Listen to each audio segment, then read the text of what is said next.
Voilà, je vous rappelle que nous sommes de retour En Affaires chez nous, que notre invité d'aujourd'hui, M. Daniel Grandmaison, il est le directeur général de Boise All Joyce, qui est la compagnie qui a reçu la reconnaissance décernée par le Comité de développement économique régional. Alors, Daniel, si tu veux, est-ce que tu peux nous parler peut-être de l'avenir aussi de Boise, ici chez nous, puis peut-être même au niveau de l'Amérique du Nord, là, si tu as des choses à nous dire là-dessus?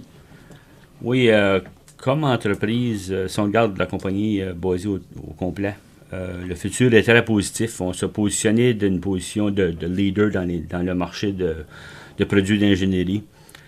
Comme je parlais tout à l'heure, on est tout près d'être maximisé déjà avec la reprise économique aux États. Même si on croit on va voir probablement à peu près 23-25% d'augmentation générale aux États l'année prochaine. On va plafonner dans certaines de nos usines qu'on l'est déjà, mais il y a d'autres usines qui vont plafonner certainement. C'est que financièrement, pour Boise, c'est très bien. Si on parle d'usines d'Edmundston et de Saint-Jacques, on a eu des moments difficiles dans les dernières années. On a fait des restructurations. On s'est vraiment tardé à regarder c'est quoi que ça prend pour faire fonctionner cette usine-là efficacement, tant du côté production comme du côté coût. Puis, on a rationalisé les choses. On a été capable d'enlever à peu près un quart de nos coûts de transformation dans les dernières 2 ans. Puis, une des choses qu'on tient à marque beaucoup, c'est notre santé et sécurité. On est vraiment les leaders en santé et sécurité vis-à-vis les industries. Puis ça, c'est normalement une réflexion de comment est-ce que les choses sont opérées. Okay? Parce que ça va tout ensemble. Si on peut gérer la santé et la sécurité, on peut gérer la qualité, la productivité vient avec ça. Puis tu as quand même un climat qui est paisible au niveau d'une industrie. Parce que le stress est plus bas, donc tout est interrelié. Donc. Quand on fait... on s'assied avec nos gens à tous les ans, les superviseurs, puis un des commentaires qui vient souvent, c'est que c'est plaisant de travailler là parce qu'on sait qu'on va sortir le soir tout de morceaux. Ouais. C'est comme assez important, merci. Oui.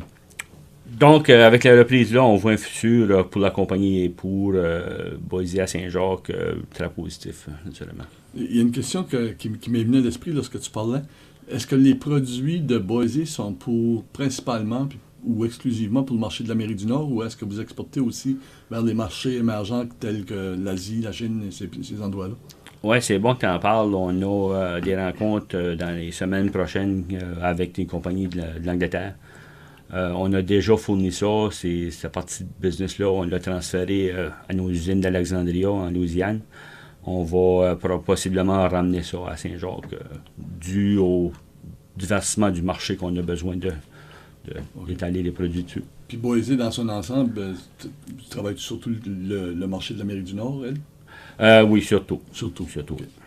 Donc, si on prend Saint-Jacques, on vend à peu près, dans ce temps-ci, 70% des produits aux États, puis une trentaine de pourcents au Canada. Okay. Au Canada, aux États, on distribue à travers nos propres centres de distribution, parce qu'on a 32 centres de distribution. Au Canada, on fait ça à travers un distributeur national qui est Canwell. La prochaine question dans un autre ordre d'idée, mais on reste quand même dans le vif du sujet. D'après vous, ce serait quoi les attributs nécessaires pour réussir en affaires? C'est sûr que lorsqu'on parle d'une entreprise de la grosseur et de l'ampleur de Boise, c'est peut-être pas la même chose qu'une PME, mais souvent, ça se rejoint. Il y a sûrement des choses que vous avez remarquées ou qui ressortent, peut-être. Ouais, c'est sûr qu'on essaie toujours d'entrer dans un marché qui est là. Mais des choses à la base que ça prend vraiment un plan d'affaires. Okay. Bien souvent, peut-être dans les PME, on ignore cette partie-là.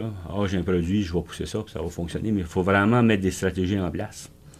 Puis nous autres, on opère toujours contre un plan d'affaires, okay, qu'on revise annuellement. De là, on parle d'un plan d'affaires, ça prend naturellement une équipe de gestion diversifiée, ça prend des employés dans notre cas.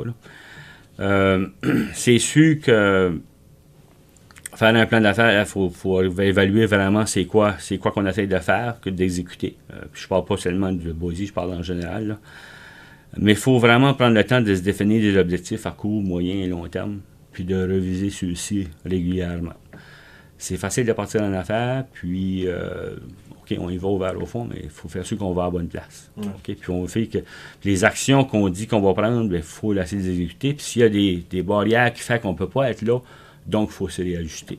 De sortir de la boussole régulièrement. Régulièrement. Puis, je vais vous dire, comme dans notre usine, d'autres, la boussole, elle est là à la minute pour les opérateurs. Ils voient les chiffres de production. Si la machine arrête, le compteur à la seconde embarque sur le tableau, puis les gars voient, OK, on travaille contre une horloge. Parce que dans une usine de production, il faut que ça produise. Okay? C'est le temps qui est la contrainte. Naturellement, on va se mesurer, nous autres, à tous les matins, on regarde la performance dans les 24 heures, puis on sort les points qui a fait tort, puis on essaie de corriger ça. Mais si on recule un peu, faut quand même exécuter ces actions-là, puis savoir se corriger quand c'est le temps de se corriger. Deuxième point, on a une équipe de gestion qui est quand même cohérente, mais variée.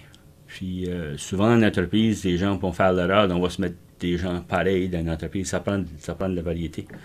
Ça prend des innovateurs, ça prend des juges, ça prend des artistes. Faut prendre soin de tous nos gens qui nous entourent, que ce soit notre client, comme nos employés, comme les difficultés techniques. Fait que c'est important d'avoir une équipe de gestion qui est variée, mais qui se complète. Puis qui va mettre les systèmes en place de sorte qu'on soit capable de rencontrer ces actions-là. Troisièmement, dans notre cas, on a une force ouvrière. Sans eux, il n'y a rien qui arrive. Okay? Ça prend vraiment, pour opérer nos usines, ça prend des gens. Même si on a parlé tantôt qu'on a eu des difficultés, puis on a passé des années qui ont été difficiles, aujourd'hui, on se réveille chez All-Joyce à Saint-Jacques avec 70% de nos employés qui sont là de plus de 10 ans. Donc, on a une force ouvrière qui est compétente. Okay?